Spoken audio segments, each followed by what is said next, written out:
अस्सलाम वालेकुम dear readers. तो आज का एपिसोड शुरू करते हैं।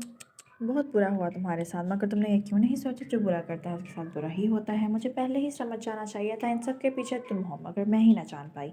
महर की आवाज़ पर उसने झटके से सर उठाया। जो दरवाजे में नाइटी पहने खड़ी थी, उसको देखकर हसीना का दिल जलकर और कोयला हुआ था। सच सच बताओ, क्या मकसद है तुम्हारा? तुम शम्स के साथ क्यों मिली हुई हो और कब से इस साजिश में शरीक हो? महर ने उसका गला दबोच कर उसे दीवार से लगाते कहा, जिस पर वो उसे तमस्खराना अंदाज में देखती हुई हंसती।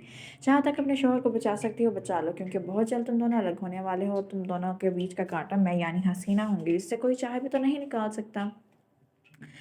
तो मैं उसे खूंखार नज़र से घूरती हुई वापस निकलती चली गई। उसके जहन में बस यही गर्दिश कर रहा था कि आखिर हसीना का मकसद क्या है। अब वक्त आ गया है इन तस्वीरों का दाव तक पहुंचने का। शम्स ने अपने और महर के करीब तरीन तस्वीरों को देखते हुए शातिर मुस्कुराहट से कहा। वह जानता था कि दाऊद देखी हुई बातों पर यकीन करता है, कानून सुनी बातों की बजाय, और यह सबूत उसे महर से बदगुमान करने के लिए काफ़ी था। अब महर, तुम्हें मेरा होने से कोई नहीं रोक सकता। दाऊद को छोड़ने के अलावा तुम्हारे पास कोई रास्ता नहीं बचेगा। हा हा हा। कमरा में सिर्फ वो था और उसके बेहंगम दिल दहला देने वाले कहके। आखिरकार आज वो दिन आ ही गया था जब वो लोग आमने सामने आने वाले थे।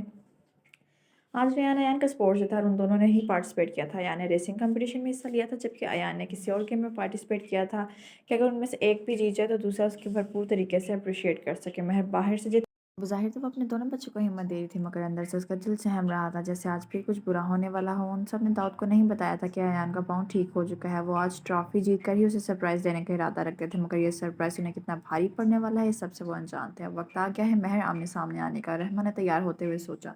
तुम नहीं जानती आज तुम किन किन चीज़ों से हाथ धो बैठोगी। रहमा, तो मुझे कोई उम्मीद नहीं, वो तो खुद मुझे धोखा देकर दाऊद के सपने देखने लगी है। और रही बात मेरी, तो शायद तुम भूल गई हो कि मैं कैसी नागिन हूँ। खानदान तो क्या, औलाद तक को नहीं छोड़ती। उसने शातिराना हंसी हंसते हुए अपनी तैयारी पर एक नज़र डाली। आज वो महर की तबाह होती ज़िंदगी अपनी आंखों से देखना चाहती थी। महर, तुम्हारी बर्बाद होने में अब कोई नहीं बचा सकता। क्यों? आज तुम्हारी बर्बादी के पीछे तुम्हारा अपना प्यार होगा। हा हा हा। काले बादलों ने आसमान पर बरसेरा कर लिया था। तूफान इकट्ठे ही महर के आशियाने की तरफ बढ़ रहे थे और उसको तबाह करने वाले थे, इस बात से अनजान के उसकी ज़िंदगी किन तूफानों की जद में आने वाली है।